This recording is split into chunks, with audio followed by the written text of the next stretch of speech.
Morning to all of you. Hi, और कैसे हैं आप लोग? आई होप ठीक ही होंगे। Today we will start the new topic, law of chemical combination, रासायनिक संयुग्मन के नियम। क्या है? लॉ ऑफ केमिकल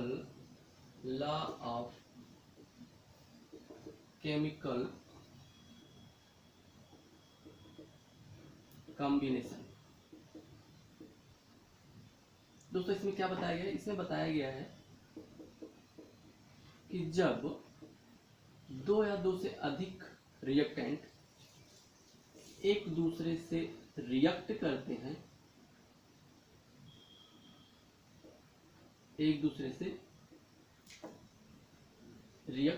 रासायनिक संयोग लिखा जाए, रासायनिक संयोग के नियम। हम क्या होते हैं, जब दो या दो से अधिक रिएक्टेंट एक दूसरे से रिएक्ट करते हैं तो उसमें रिएक्टेंट होते हैं, रिएक्टेंट किस रेशियो में या रिएक्टेंट का कितना अमाउंट लिया जाता है और प्रोडक्ट के कितने अमाउंट हमें प्राप्त होते हैं। क्या रिएक्टेंट और प्रोडक्ट के रेशियो में कोई वेरिएशन होता है कि नहीं होता है, ये देखा जाता है। वेरिएशन है कि नहीं है, या किस रेशियो में वो प्रोडक्ट हमें मिल रहे हैं, प्रोडक्ट जो मिल रहे हैं और रिएक्टेंट किस रेशियो में वो रिएक्ट कर रहा है और प्रोडक्ट किस रेशियो में हमें मिल रहे हैं, क्या एक को सर्टेन रेशियो हमें प्राप्त हो रहा है या नहीं प्राप्त हो। तो यही हमें इस नियम में पढ़ेंगे, जिसमें फर्स्ट नियम है law of conservation of mass. Law of conservation of mass means द्रव्यमान संरक्षण का नियम। ओके, गिवन बाय, किसने दिया इसको? गिवन बाय एंटोनी लेवेसियर इन 1789। ठीक है, क्या बताया गया इन्होंने इसमें? क्या बताया? He tells that A and B, when A and B react to each other, then they give product AB. In this condition, the mass of A and B is always equal to the mass of AB. Means sum of the mass of AB, sum of the mass of reactant, simply कह सकते हैं reactant is equal to the mass of product। अगर इसको हम inverse करके देखेंगे ना कि खाली A एंड B रिएक्ट करेगा तो AB मिलेगा। हाँ, AB अगर आप तोड़ेंगे, इसको ब्रेक करेंगे इसको, तो हमें A और B जो प्रोडक्ट मिलेंगे, इन दोनों का मास भी इस B के इक्वल होगा। Okay, so you can say that the matter can neither be created nor destroy. Means द्रव्य न तो नष्ट किया जा सकता है, ना ही उत्पन्न किया जा सकता है। हाँ, ये कह सकते हैं कि हाँ, इसको हम एक फॉर्म से दूसरे रूप में इसे चेंज किया जा सकता है। ओके, तो हम इसका डेफिनेशन लिखेंगे।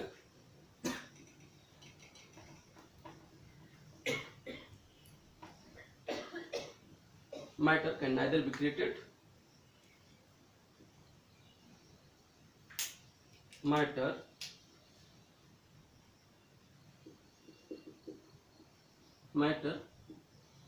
can neither created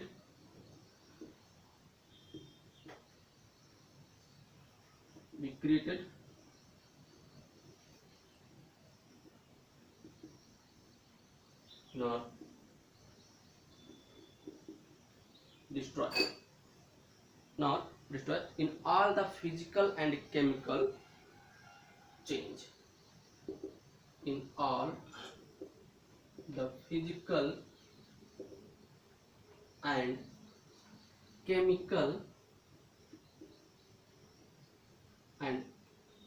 chemical change. Okay,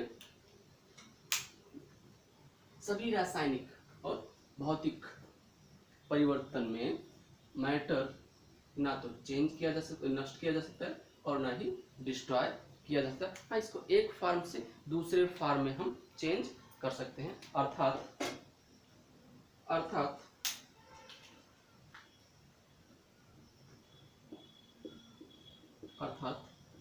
भौतिक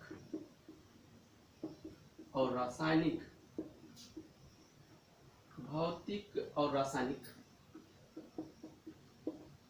परिवर्तन के फलस्वरूप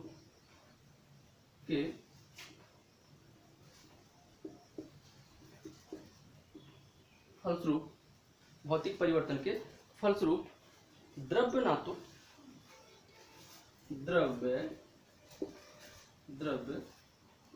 ना तो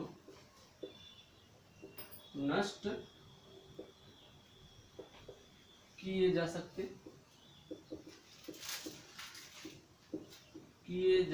हैं और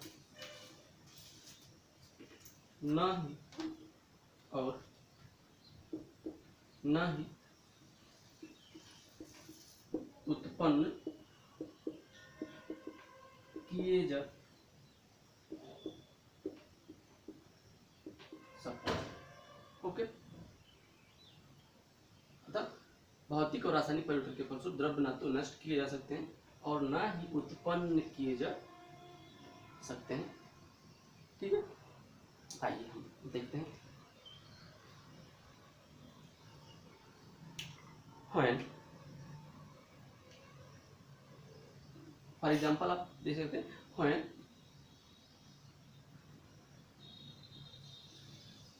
when 100 gram of calcium carbonate is heated gives 56 gram calcium oxide and 44 gram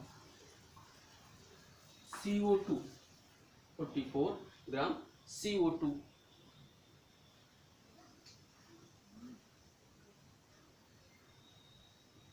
It clear that the sum of mass of CaO and CO2 is equal to the mass of CO3. Okay, दोस्तों क्या किया गया कि जब हम 100 ग्राम calcium carbonate लेते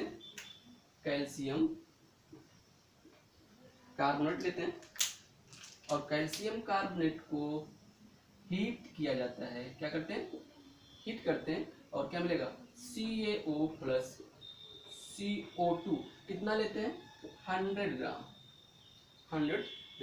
और ये कितना रहेगा, 56 ग्राम है, ऑप्टेन होता है 56 ग्राम एंड दिस 44 ग्राम। ठीक है, तो क्या देखते हैं, the sum of total mass of the both product is always equal to the 100 gram of the mass of the calcium carbonate. So in this case no mass is destroyed or created. यहाँ पर क्या देखा गया कि इसमें ना तो द्रव्यमान नष्ट हो रहा है और ना ही हमें प्राप्त हो रहा है, द्रव्यमान में कोई भी चेंजिंग नहीं आ रही, कहीं से कोई परिवर्तन नहीं हो रहा है, तो इसे हम क्या कहते हैं, law of conservation of mass, द्रव्यमान संरक्षण का नियम इसको कहा गया है। ओके, ऐसे ही हम एक दूसरा एग्जाम्पल देखें।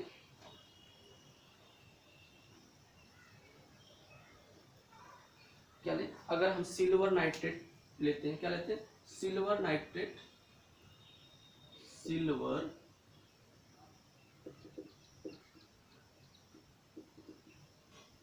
नाइट्रेट रिएक्ट करते हैं किसके साथ, NaCl के साथ रिएक्ट करें तो हमें क्या मिलेगा, AgCl प्लस NaNO3, ठीक है, silver chloride and sodium nitrate. How many amount, क्या रहता है, 17 ग्राम सिल्वर नाइट्रेट एंड 2.2 ग्राम हम क्या लेते हैं, सॉल्ट लेते हैं, जो हमें मिलेगा 14.2 ग्राम सिल्वर क्लोराइड एंड कितना मिलेगा ये,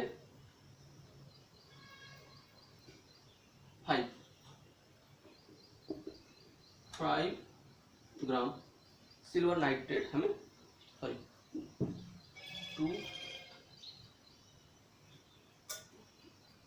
ये 5.8 रहता है, 5.85, ये कितना मिलेगा हमें, 14.35 मिलेगा, 14.35, और ये फिर कितना हो जाएगा 8.5 ग्राम, 8.5 ग्राम। अब अगर देखा जाए सम of these 8.57 22 means 22.80 gram, and the sum of these is also 22.80.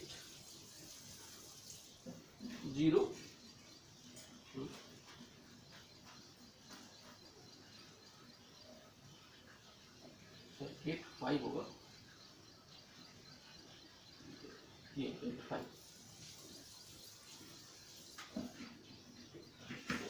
85 gram.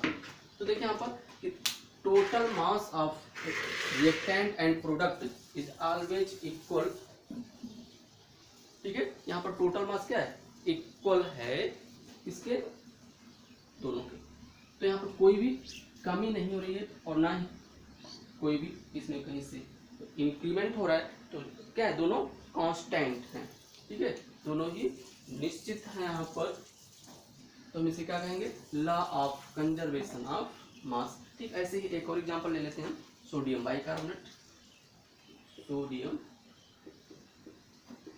Bicarbonate plus क्या लिया जाए, एसिटिक एसिड, एसिटिक एसिड यहाँ पर लेते हैं 4.2 ग्राम एसिटिक एसिड लेते हैं और 10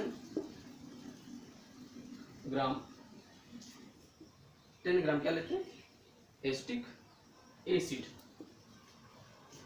क्या मिलेगा, sodium acetate CH3CONA plus H2O plus CO2 क्या होता है, गैस के फॉर्म में इलिमिनेट हो जाता है, H2O और सोडियम एसीटेट हमें मिलेगा। How many amount of sodium acetate, 12.0 gram and 2.2 gram H2O. So the sum of total is always equal to the 14.2 gram, and the sum of these two reactant is also equal to the 14.2 ग्राम। तो दोस्तों ये देखने में ये मिला कि यहाँ देखिए हमने रिएक्टेंट जो लिया, रिएक्टेंट का मास प्रोडक्ट के मास के बराबर हमेशा हमें मिलता है, तो ये किसको फॉलो कर रहा है, लॉ ऑफ मास ऑफ, ठीक है, law of conservation of mass. Okay, तो ये शायद समझ में आया होगा।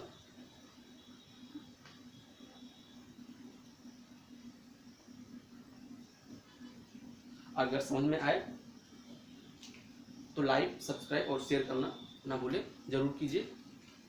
ओके, नेक्स्ट लॉ है, हम लोग चलते हैं law of constant proportion. Law of constant proportion, law of constant proportion और लॉ ऑफ डिफिनिट प्रोपोर्शन, अर्थात स्थिर अनुपात का नियम। क्या कहते हैं इसको? स्थिर अनुपात का नियम। इसमें क्या बताया गया है? इसमें यह बताया गया है कि जो भी कंपाउंड्स होते हैं, कोई भी कंपाउंड्स चाहे जिस सोर्स से प्राप्त किए गए हों, जो उनका केमिकल कंपोजिशन होता है वो ऑलवेज क्या होता है? कांस्टेंट होता है। मीन्स उनके chemical composition always constant ratio में ही हमें वो मिलेंगे। चाहे आप कहीं से भी प्राप्त करें, किसी भी सोर्स से प्राप्त करें, किसी भी स्रोत से प्राप्त करें, चाहे जहाँ से आप प्राप्त करें, रिवर से, जैसे वाटर ले लीजिए, अगर आप रिवर से प्राप्त कर रहे हैं, ले रहे हैं, टैप वाटर ले रहे हैं या सी वाटर ले रहे हैं, ठीक है, तो इसमें जो हाइड्रोजन और ऑक्सीजन का रेशियो होता है क्या होता है? ऑलवेज इक्वल होगा। किसने दिया इसको? गिवन बाय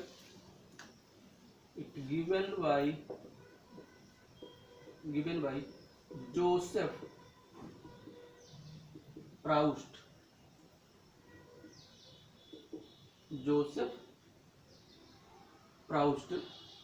इन 1799। किसने दिया? 1799। French chemist. कहाँ के थे ये? फ्रेंच केमिस्ट थे। He stated as, इन्होंने क्या बताया? He stated as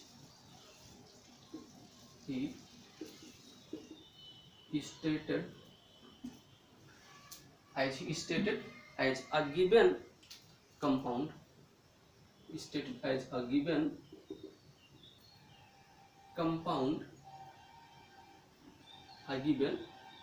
compound, always contains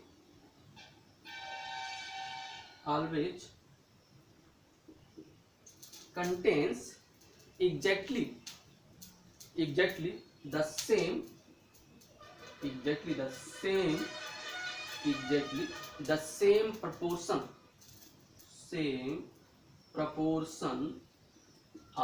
the same proportion of the element by weight। Okay, क्या करें? A given compound always contain the same proportion of the element by weight। ठीक है, कोई भी compound कहीं से भी रहेगा तो क्या होगा? सेम प्रोपोर्शन में होंगे। इसको ऑलवेज रिमेंबर दैट, इस पॉइंट को सेम प्रोपोर्शन में होंगे। किसमें होंगे? सेम प्रोपोर्शन में, निश्चित रेशियो में होंगे, निश्चित अनुपात में होंगे, चाहे जहां से उनको प्राप्त करें। अर्थात भार अनुसार, सदैव भार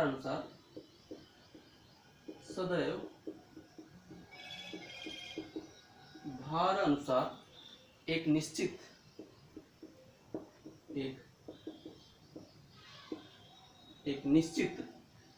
अनुपात में,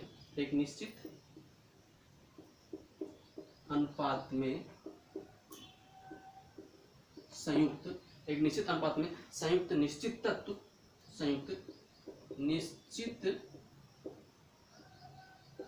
तत्व ही उपस्थित होते हैं।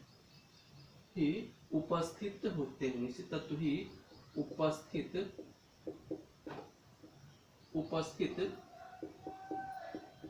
होते हैं। ओके, हाँ, इसको क्या? चाहे जिस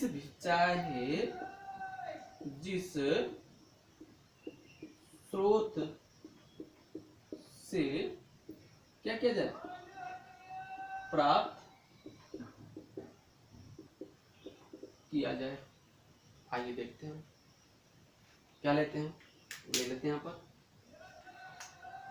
चलिए हम सपोज दैट टैप वाटर लेते हैं। क्या ले लें?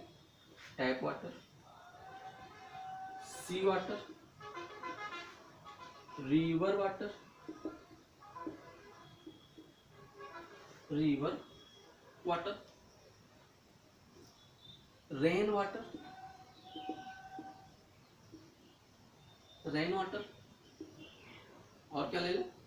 Distilled water, distilled water. तो ये देखा गया है कि जो कितने different 1 2 3 4 5 types of water category quality हम कहेंगे। ठीक है, तो इसमें क्या होगा? हाइड्रोजन एंड ऑक्सीजन का रेशियो क्या होगा? सेम होना चाहिए। जी हाँ, 1:8, 1:8, 1:8, 1:8, 1:8। तो क्या हो गया? सभी में देखिए, सभी में कैसे हैं? इक्वल हैं। सब में कैसे? इक्वल हैं। Always have the same properties, same ratio. ठीक है, सेम रेशियो। शायद समझ में आ गया होगा। ठीक है कि इसमें क्या होगा? भार अनुसार एक निश्चित अनुपात में संयुक्त निश्चित तत्व ही उपस्थित होते हैं। मीन्स क्या है? ये लॉ ऑफ कांस्टेंट प्रपोर्शन को फॉलो करेंगे। लिखना आप लोग वीडियो पॉज करके लिख लिया कीजिए।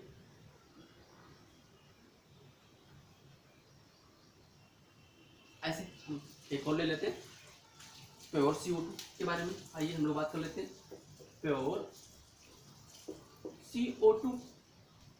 अब प्योर CO2 को कैसे प्राप्त किया गया? इफ क्या करते? If burn carbon with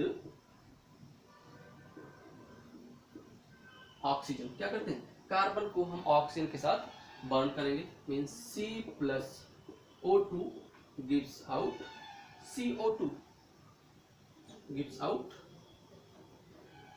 CO2। Next क्या करते हैं? Heat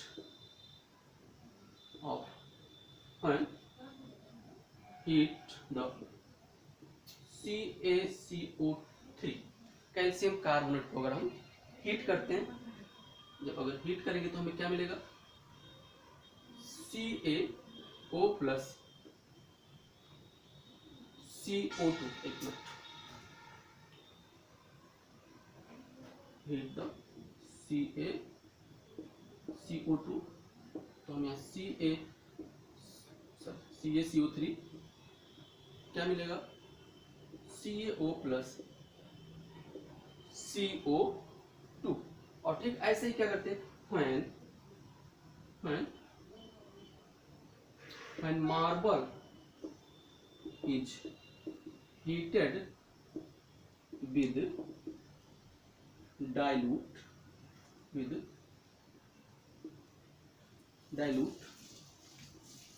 HCl, marble is heated to dilute HCl। Marble क्या? संगमरमर। फार्मूला क्या होता है इसका भी? यही होगा। क्या होगा? CaCO3 plus 2HCl gives out क्या देंगे भाई ये? क्या मिलेगा आपको यहाँ पर? CaCl2 plus H2O plus CO2। तो यहाँ पर देखिए, यहाँ कार्बन डाइऑक्साइड, यहाँ कार्बन डाइऑक्साइड, यहाँ पर, और तीनों किसे डिफरेंट सोर्स से प्राप्त किए गए। किससे प्राप्त किए गए? डिफरेंट सोर्स से क्या किए गए? ऑब्टेन किए गए भाई, ऑब्टेन। बट क्या देखा गया? But the ratio of CO2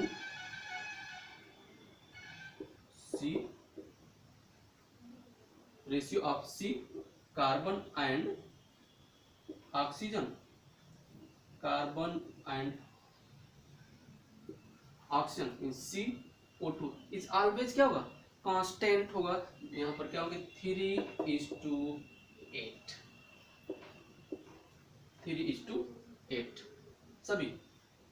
इसमें भी देखा जाए, यहाँ भी देखा जाए, यहाँ भी देखा जाए, तो सब में क्या होता है, कांस्टेंट होता है। अच्छा हाँ, ये जो रेशियो आप लोग देखते हैं भाई कैसे आ रहा है, कैसे है, तो देखिए यहाँ पर कार्बन का मास कितना होता है 12 होगा, ऑक्सीजन का कितना होता है 16 होता है। तो अब यहाँ पर क्या करेंगे, फार्मूला क्या होगा, CO2 मीन्स 12:2 into 16 मीन्स 12:32। तो क्या करेंगे, 4 3 जा 12 एंड 4 8 जा 32। तो ये आपको क्या मिल रहे हैं 3:8 रेशियो में आपको ऑब्टेन हो रहे हैं। आइए एक हम इस पर क्वेश्चन लिखते हैं, और क्वेश्चन थोड़ा बड़ा है बट सॉल्यूशन इसका शार्ट है, और शायद उसको लिखने से आप लोग की समझ में आ जाए। तो क्वेश्चन लिखें, समझ में आ रहा है ना, समझ में आना चाहिए आप लोगों को। जी हाँ, क्वेश्चन है, लिखें 6.48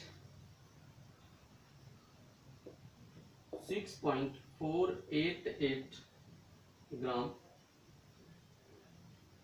lead combines directly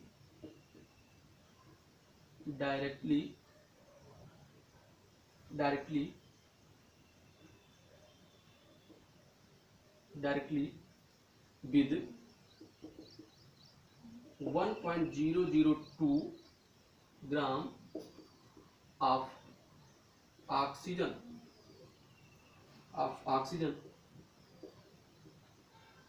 to form lead dioxide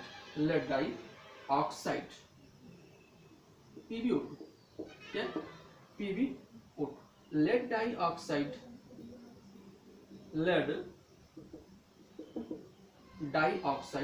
is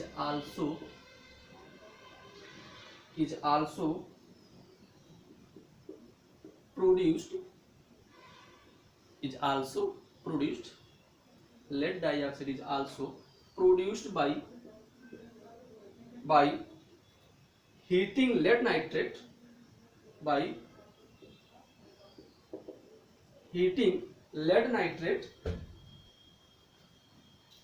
heating lead nitrate and it was found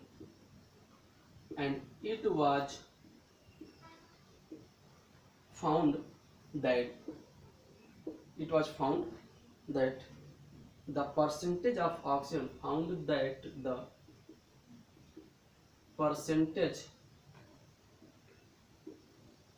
percentage of oxygen present in lead dioxide is 13.38%. Use these data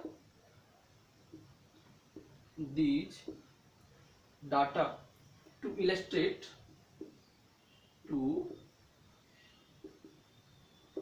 illustrate the law of constant proportion constant, proportion और composition.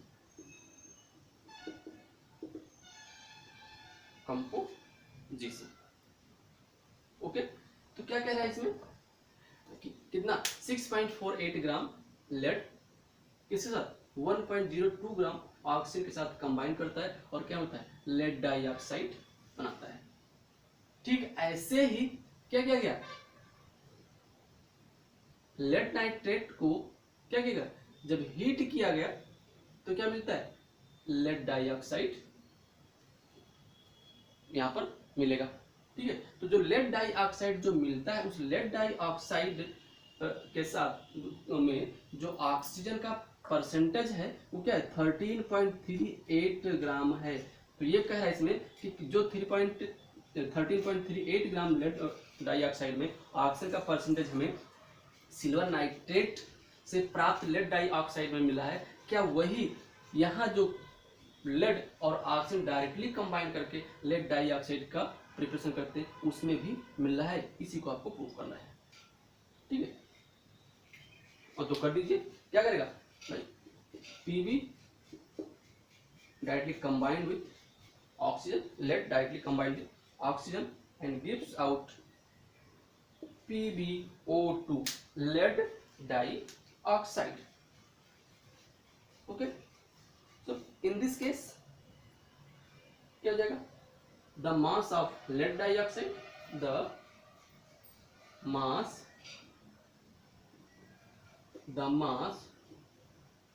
of lead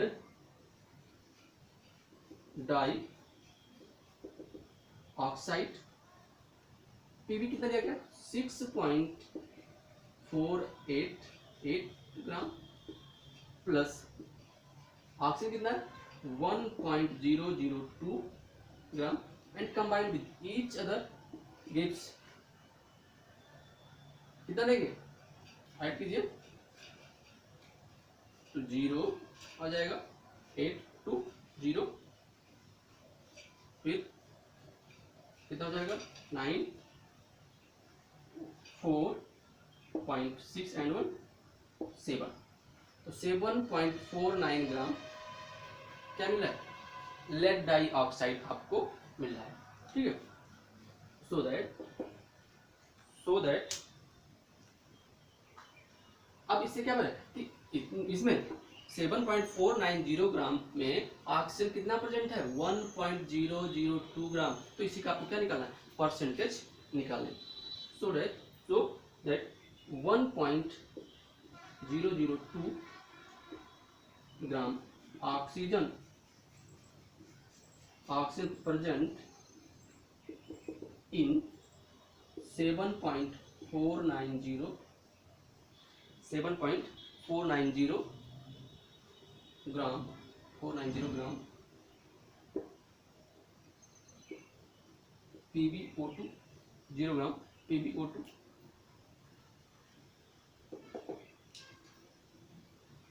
so 100 gram, so in 100 gram, so oxygen is present, so oxygen is present in 100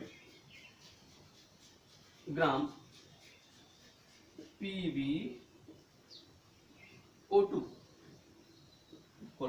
क्या हो जाएगा 1.002 upon 7.490 into 100।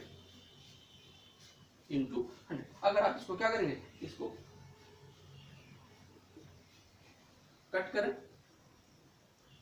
और जब solve करेंगे तो आपको कितना मिलेगा, जो यहाँ पर 13.38 मिल रहा है।